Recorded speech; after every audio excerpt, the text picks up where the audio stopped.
Yo la team, j'espère que vous allez bien. Alors bienvenue pour une nouvelle vidéo. Aujourd'hui en fait je voudrais aborder un nouveau sujet. Ce sont les pensées limitantes. Je vais essayer de prendre cette thématique là et de déconstruire un maximum de pensées. Peut-être sur YouTube ça pourrait être plutôt intéressant. J'en parle parfois en fait sur Insta. Donc si vous ne m'avez pas encore suivi sur Insta, je le mets juste là. J'en parle assez souvent en story. En fait, c'est une pensée qui va nous limiter et qui va nous empêcher d'accomplir de nouvelles choses, de sortir de notre zone de confort ou de voir en fait le monde sous un nouvel angle parce qu'on est persuadé que cette pensée-là est la réalité. En fait, c'est vraiment comme un plafond de verre. Une fois qu'on va l'atteindre, on va comprendre qu'il y a un plafond de verre. Et de deux choses l'une, soit on va se soumettre à ce plafond de verre-là et on va pas s'autoriser à passer outre, ou sinon en fait on va avec beaucoup de courage juste briser ce plafond de verre là. Pourquoi est-ce que je vous en parle? Parce que une pensée limitante, c'est quelque chose avec lequel souvent on vit très longtemps avant de se rendre compte que c'est une pensée limitante. Il faut être en fait confronté soit à une situation qui nous prouve que la pensée limitante n'est pas la réalité, ou sinon en parler à quelqu'un qui n'a pas cette pensée limitante là et qui va pas nous comprendre, et à partir de là on va se dire mais si cette pensée là en fait ce n'est pas la réalité, qu'est-ce que c'est? Donc voilà pourquoi est-ce qu'en fait souvent sur Instagram, en fait quand je vais être confrontée à une autre réalité que la mienne, je vais comprendre que ma vision elle est soit biaisée, soit en fait je vois ce qui est en train de se passer au travers de cette pensée limitante, quelle qu'elle soit. Et là je vais me remettre en question, et en me remettant en question je vais comprendre que mon fonctionnement n'est pas forcément le plus normal, j'ai envie de dire, mais disons qu'en fait ce fonctionnement là ne dépend que de cette pensée limitante là. En ce qui me concerne, très souvent mes pensées limitantes, soit on me les a inculquées quand j'étais enfant, soit je les ai moi-même adoptées sans vraiment m'en rendre compte. Et c'est pour ça que c'est très difficile en fait de se détacher de quelque chose qui nous paraît normal et naturel. Donc en fait la pensée limitante dont je vais vous parler aujourd'hui, c'est une pensée que je ne vis plus actuellement, que j'ai réussi en fait à décodé très récemment, mais ça fait un petit moment déjà que j'ai mis une distance avec cette pensée là. C'est une pensée que j'avais beaucoup plus quand j'étais enfant. Cette pensée là elle intervient dans une dualité parentale, donc c'est le parent qui va décider de limiter le nombre de plaisirs dont pourrait jouir l'enfant. Quand je vous dis ça, ça paraît peut-être très flou, mais je vais vous donner un exemple très concret. Souvent quand voilà, on est au parc, on joue avec nos copains, nos copines, on va pour boire de l'eau, on nous dit tu ne redescends pas, mais il n'y a pas d'explication. Parce que dès lors qu'il y a une explication, il y a beaucoup de choses qui se débloquent. Donc ça va être soit limiter le nombre de sorties de l'enfant. Par exemple, je sais pas, samedi matin, je suis sortie avec mes copines pour aller au cinéma. L'après-midi, j'ai envie de sortir pour me balader dans Paris. Non, j'ai déjà eu ma première sortie. Ou sinon, ça va être limiter le nombre de loisirs. Par exemple, j'ai lu un livre toute l'après-midi et en soirée, je voudrais aller voir un film. Non, j'ai déjà eu en fait mon quota de plaisir qui a été atteint, et ainsi de suite. Pourquoi est-ce que cette pensée, en fait, cette règle, elle fait veto en fait? Dans un premier temps, peut-être que le parent, il a peur que le bonheur ou la réponse finalement au plaisir devienne une norme, devienne quelque chose de banal, donc ça serait normal. Et on devrait, les adultes, répondre à tous les plaisirs, je ne parle pas du tout de besoin, je parle vraiment de plaisir, que présenterait l'enfant.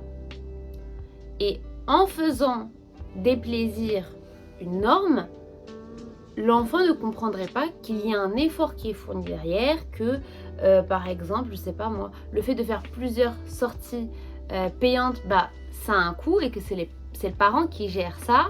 Le fait aussi juste de faire une sortie, on a besoin d'un adulte, donc c'est le parent qui va aussi gérer l'aspect logistique, donc quel adulte accompagne les enfants, etc. Et peut-être que le parent veut limiter donc le nombre de bonheur ou le nombre de plaisirs pour indirectement expliquer à l'enfant que être heureux ou éprouver du plaisir, en fait ça ne nous est pas donné finalement. Et au lieu donc d'expliquer à l'enfant je fais un effort pour que tu puisses sortir, pour que tu puisses profiter, bah en fait je vais juste couper court à tout ça et je vais te limiter dans le nombre en fait de sorties que tu vas pouvoir faire. Après ça, il va y avoir une autre question qui va peut-être se poser. Tout ça c'est hypothétique, hein. Comment faire en fait si la norme, donc c'est répondre au plaisir de l'enfant, et qu'un jour on ne peut pas y répondre. Par exemple, c'est tous les jeudis après-midi, j'ai l'habitude d'aller m'acheter des bonbons avec mes copines. Comment est-ce qu'on fait le jour où ce n'est pas possible pour mes parents, soit parce qu'ils ont oublié de me laisser de l'argent, soit juste ce n'est pas possible. Comment est-ce que le parent va devoir réagir à ça? Ça va demander beaucoup d'introspection, d'explication, et finalement peut-être que c'est beaucoup plus simple de faire en sorte que cette norme de répondre au plaisir n'existe pas. Si cette norme-là n'existe pas, en fait, ce n'est pas un dû. Si j'ai l'habitude toutes les semaines d'avoir la même chose et un jour on me dit non, peut-être que je vais très mal le prendre, alors que si je n'ai pas cette habitude-là de en fait juste que mes parents répondent à mon besoin, à ce moment-là, peut-être que ce sera beaucoup plus simple pour moi d'accepter leur non. Ça c'est la deuxième hypothèse. La troisième hypothèse, c'est est-ce que à force en fait de souvent répondre au plaisir qu'exprime un enfant, on ne le rendrait pas capricieux. Donc si à chaque fois je dis oui à l'enfant, est-ce que je ne le rendrais pas capricieux à la longue? Donc ça pourrait être des pistes d'explication de cette pensée limitante. Donc ça c'est la première des choses. La deuxième des choses en fait que je voudrais voir, c'est comment est-ce que c'est une conception, c'est une conviction vraiment, cette pensée limitante, qui est ancrée chez certains parents. Je ne dis pas tous, mais chez pas mal de parents, c'est une conviction qui est ancrée. Limiter le nombre de sorties, le nombre de plaisirs dont peut jouir un enfant, c'est quelque chose d'assez commun, mais c'est quelque chose en fait que le parent va exprimer envers son enfant. Donc, si on se place en fait du côté du parent, donc ça va être la vision du parent sur son enfant, la première question qui va se poser, c'est la question de l'éducation. Comment bien éduquer un enfant et justement ne pas tomber dans un extrême qui peut être par exemple le caprice. Tous les parents rêvent d'avoir une bonne éducation envers leurs enfants et la question c'est comment est-ce que je fais pour que mon enfant ne soit pas capricieux? Je vais peut-être limiter son nombre de plaisirs journaliers. Ce que j'ai fait pour répondre à cette question-là, vu que je ne suis pas parent, j'ai posé la question à un parent qui m'a expliqué son schéma.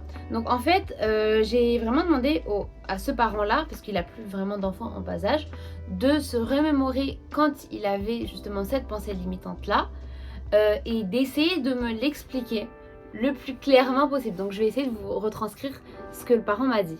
Le parent dont je vous ai parlé m'explique déjà que, en fait, le plaisir, selon ce parent-là, le plaisir, c'est la volonté de répondre, en fait, à une envie qu'on a envie de combler. Par exemple, j'ai envie de sortir, j'ai envie de m'acheter un nouveau livre, j'ai envie de m'acheter un nouveau vêtement. Après ça, ce même parent a bien écouté donc la pensée limitante, il s'en souvient, et ce parent a fait quelque chose d'assez surprenant, c'est que il a essayé de se conditionner en me disant je vais me mettre en condition et je vais essayer d'appliquer cette pensée limitante à mon moi adulte. Et à partir de là, en fait, il m'a démontré, et je pense qu'il s'est démontré à lui-même, que cette pensée limitante ne concerne que l'enfant. Quand je dis l'enfant, c'est l'enfant jusqu'à l'adolescent à peu près. Parce que s'il l'applique à lui-même en tant qu'adulte, s'il répond à plusieurs de ses plaisirs dans la journée, il n'y a pas une catastrophe, il ne devient pas plus capricieux. À partir de ces deux éléments, donc le fait que les plaisirs et le bonheur ne soient pas la même chose, le fait que ce schéma-là n'a été appliqué qu'aux enfants adolescents,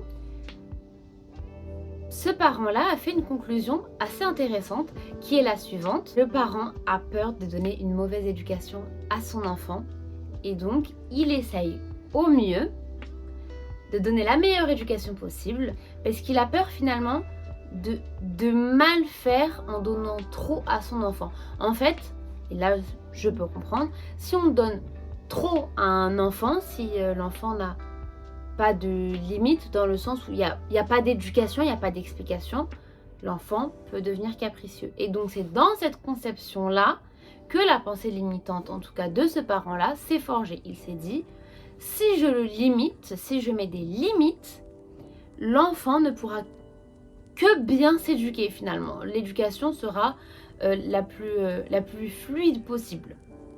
Parce que justement, en fait, ce parent-là m'expliquait que quand il était plus jeune, il n'avait pas justement pu jouir d'autant de liberté, de sorties, d'achats, de cadeaux qu'il peut le donner à son enfant.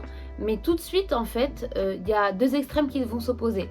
Ne pas donner du tout ou donner trop. Et dans les deux cas, on sait que ce n'est pas bien. Les extrêmes, c'est très compliqué à gérer pour les adultes, c'est d'autant plus compliqué à gérer pour un enfant. Et donc le parent s'est dit, si moi j'ai été beaucoup privée quand j'étais plus jeune, je ne veux pas priver mon enfant, mais en même temps je ne veux pas le rendre capricieux, je ne veux pas en fait le gâter plus qu'il ne le faut. Donc je vais l'autoriser à sortir, mais pas trop. Je vais lui permettre de répondre en fait à certains plaisirs, mais pas trop.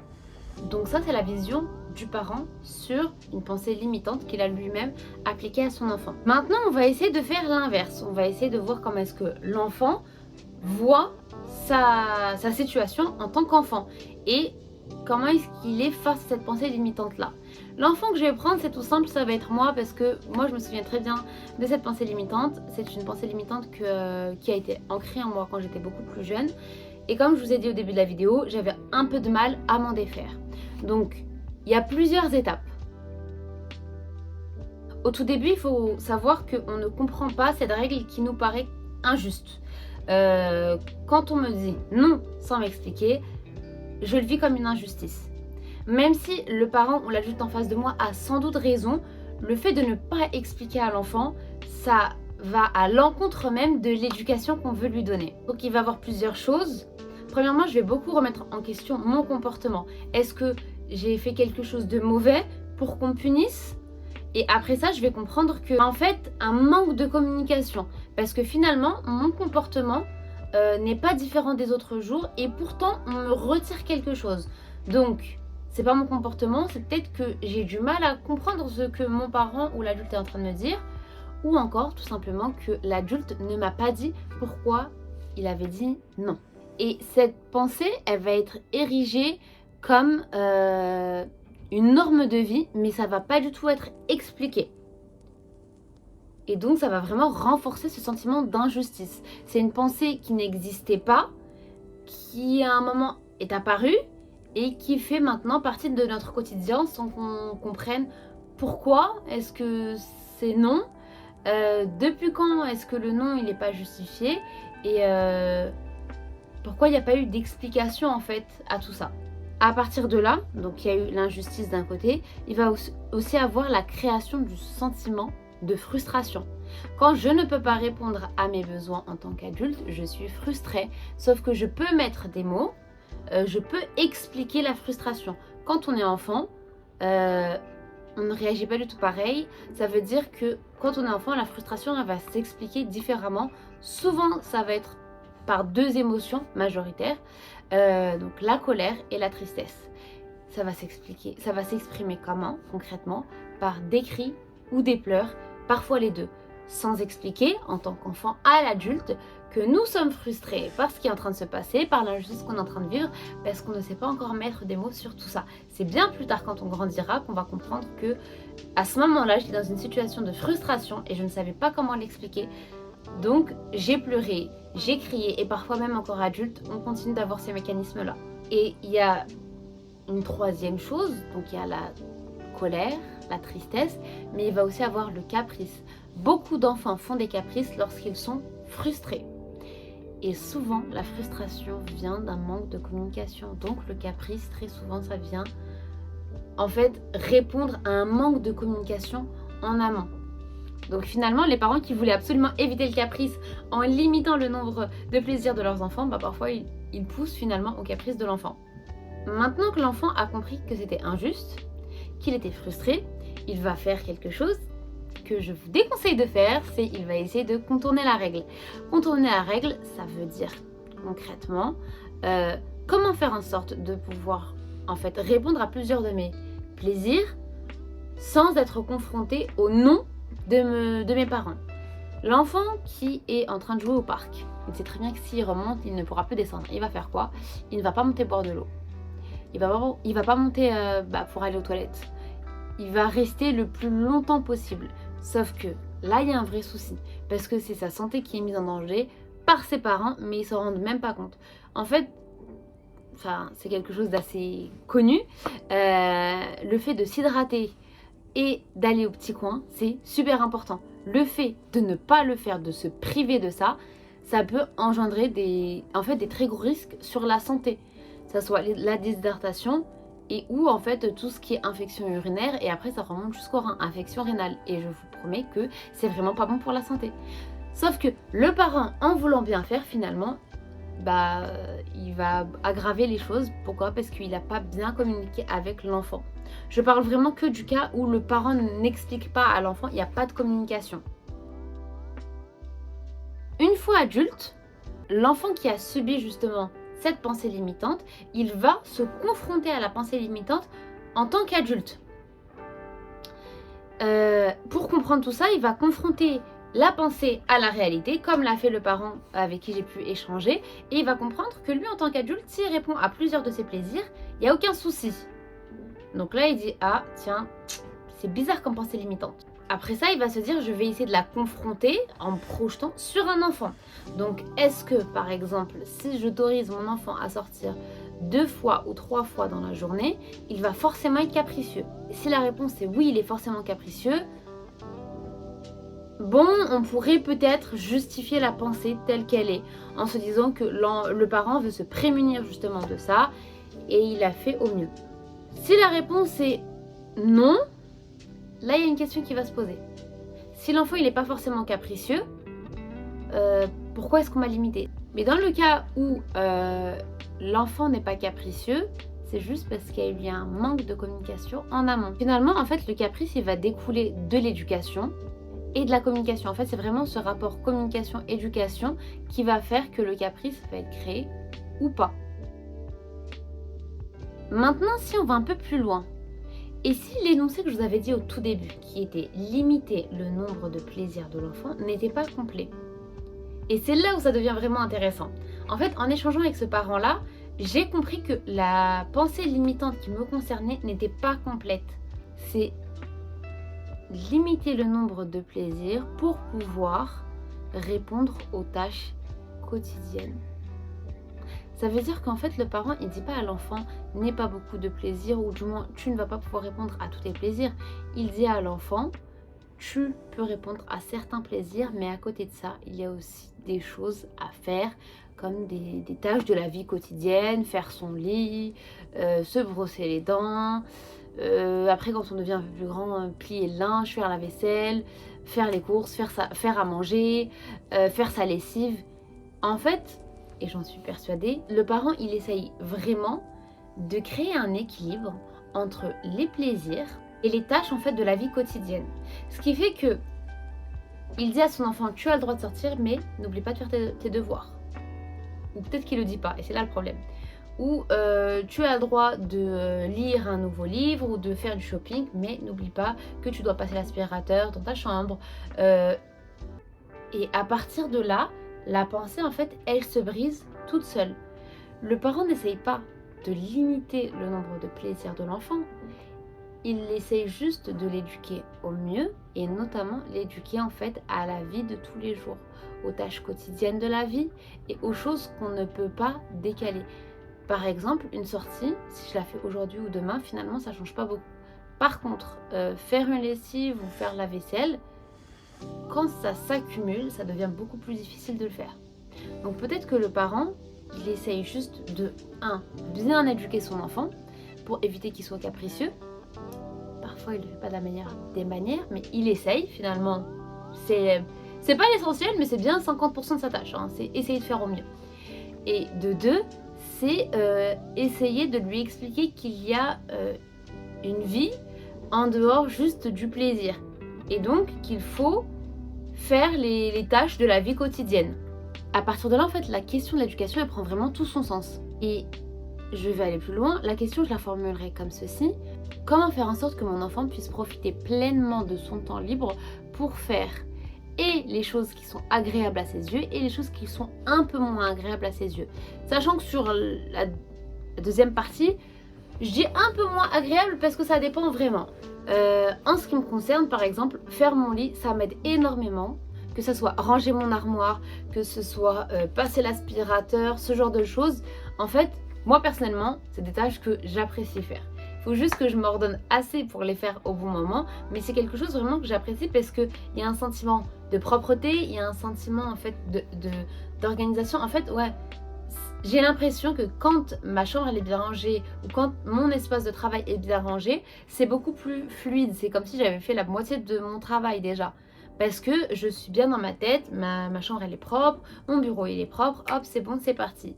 Donc c'est comment faire en sorte que mon enfant profite de son temps libre pour répondre à ses plaisirs et pour aussi faire les tâches qui sont obligatoires.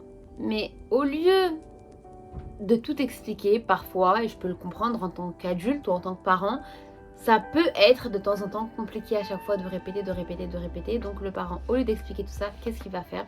Il va couper court et il va juste dire « je limite ton nombre de plaisirs ». Et après ça, très souvent, il va dire « oui mais tu n'as pas fait ta chambre, tu n'as pas rangé tes affaires ». Et ça va être formulé en fait sous forme de reproche.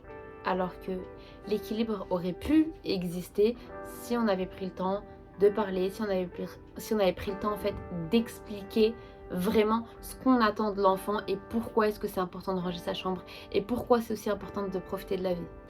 Souvent, les parents en fait qui ont cette vision-là de limitation, ils partent d'un postulat qui est les obligations sont désagréables. La majorité des parents qui estiment que laver la vaisselle, mettre une machine, bref, ce genre d'obligations ne sont pas quelque chose de désagréable, ne vont pas en fait adopter cette pensée limitante là.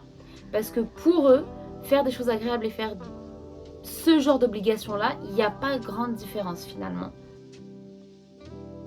Maintenant, on va passer à la dernière partie de la vidéo. Je fais en fait une petite liste de conseils. Que vous soyez parents, adultes, enfants, adolescents, peu importe. Petits conseils. Premièrement, faites bien attention aux mots que vous utilisez.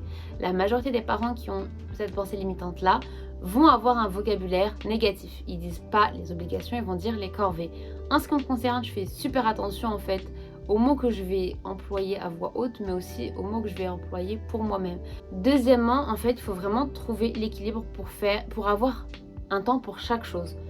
Par exemple, il faut un temps pour faire donc, ce genre de tâches, mais il faut aussi réserver un temps pour profiter pleinement de sa journée. Donc ça peut être se balader dans Paris, aller au musée, aller au cinéma, voir des amis. Donc c'est vraiment important d'avoir cet équilibre entre les deux. C'est super important de bien communiquer sur ça. De bien communiquer sur le fait qu'il y ait des tâches à faire, mais aussi des plaisirs à combler. C'est pas grave, c'est tout à fait normal, mais il faut vraiment bien l'expliquer. Une phrase toute simple, c'est tu peux jouer et tu peux faire tes devoirs plus tard. Tu peux commencer par tes devoirs, puis tu joueras. Et aussi autre chose, c'est que si on cherche en fait à bien éduquer un enfant, il faut faire attention à ne pas trop le réprimer. Ce que j'entends par là, c'est je ne vais pas le réprimer avant qu'il fasse une erreur, je vais lui expliquer les choses. S'il fait cette erreur, ce n'est pas la fin du monde, on explique. Même si ça prend du temps, on ne réprime pas injustement. Ne l'oublie pas, c'est super important en fait qu'il n'y ait pas ce sentiment d'injustice. Donc on ne va pas frustrer l'enfant, on ne va pas le réprimer injustement, on lui explique les choses. Si c'est mal fait ou si c'est pas compris, on prend le temps de réexpliquer. Donc c'est important en fait de comprendre qu'est-ce qu'une pensée limitante pour éviter aussi d'en transmettre, on va dire, à des enfants ou même de la banaliser aux yeux d'adultes. Il faut aussi ne pas en vouloir aux parents. Il faut essayer de comprendre, de relativiser. De toute façon, ce qui est fait est fait. Il ne faut pas en fait essayer de trouver un bouc émissaire parce que finalement, il n'y en a pas vraiment. La majorité des personnes sur cette terre font de leur mieux. Je ne dis pas que tout le monde fait de son mieux, mais beaucoup de parents font vraiment de leur mieux, même avec cette pensée limitante-là. Donc n'essayez ni de blâmer le parent, ni l'enfant. Au contraire, essaye vraiment de les comprendre et de décortiquer en fait toutes les pensées limitantes que tu vas pouvoir rencontrer. Après ça, on va aussi essayer doucement mais sûrement de se défaire de cette pensée limitante là, quelle qu'elle soit. À prendre le temps de se défaire de la pensée limitante en comprenant pourquoi est-ce que ce n'est pas la réalité. Donc la déconstruire, essayer de comprendre pourquoi est-ce qu'elle a existé pour vraiment ne plus être dans ce tourment là. Il faut aussi essayer de comprendre en fait notre système de pensée et notre comportement par rapport à cette pensée là, parce que ça nous permet en fait d'éviter de reproduire ce même schéma sur d'autres personnes. Dernière chose, prends le temps nécessaire, t'inquiète pas, une pensée limitante c'est quelque chose qu'on t'a souvent inculqué quand tu étais enfant, donc ça fait très longtemps qu'elle t'accompagne, c'est tout à fait normal, ça prend un peu de temps pour que tu puisses complètement t'en défaire. Essaye d'en parler limite aux personnes avec qui tu as pu vivre cette pensée limitante là, pour que eux peut-être puissent t'éclairer sur le pourquoi du comment. Personnellement c'est ce que j'ai fait. En tout cas, j'espère que cette vidéo t'a plu. Comme je te l'ai dit en début de vidéo, j'espère vraiment pouvoir continuer ce genre de format-là, où je suis toute seule et où je vous parle en fait vraiment de questionnements ou de soucis que moi-même j'ai pu rencontrer quand j'étais plus jeune. N'hésite pas à me dire en commentaire, est-ce que toi aussi tu as déjà vécu des situations, on va dire, similaires, que ce soit cette pensée limitante là ou si tu as vécu d'autres types de pensées limitantes. N'hésite vraiment pas à me mettre tout ça en commentaire, j'essaierai vraiment d'y répondre parce que vraiment ça m'intéresse en fait, le sujet des pensées limitantes, de la santé mentale, etc. Ça m'intéresse de plus en plus, donc n'hésite pas à m'écrire, que ce soit en commentaire ou directement sur Instagram. On se retrouve très bientôt pour une nouvelle vidéo. Bye!